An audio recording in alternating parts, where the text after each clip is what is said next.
ပေါ့နော်အရန်ပြီးတာမြန်နေတယ်ခဏလေးနဲ့တက်မဲ့ကြံကရှိသေးပြီးနေလို့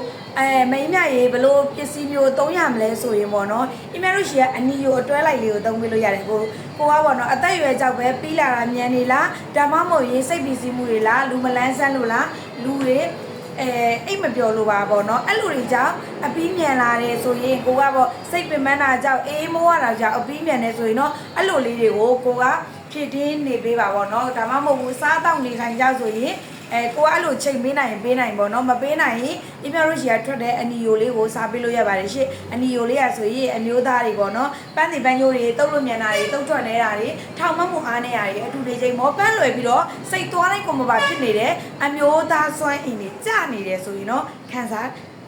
တုံးကြည့်တင်တယ်ပေါ့နော်တုံးကြည့်တင်တဲ့ပစ္စည်းကောင်းလေးပါတဘာဝဘေးဥပိုက်ကင်းတဲ့ပစ္စည်းဖြစ်တဲ့အတွက်ခုတိတာခြင်းတဲ့ကိုတွေကတော့အဆင်မပြေဘူးတဘာဝအတိုင်း step by step တိတာခြင်းနဲ့သုံးပတ်နဲ့တိတာတဲ့ရလက်တွေကိုလိုချင်တယ်ဆိုရင်တော့သုံးပေးလို့ရပါတယ်ရှင်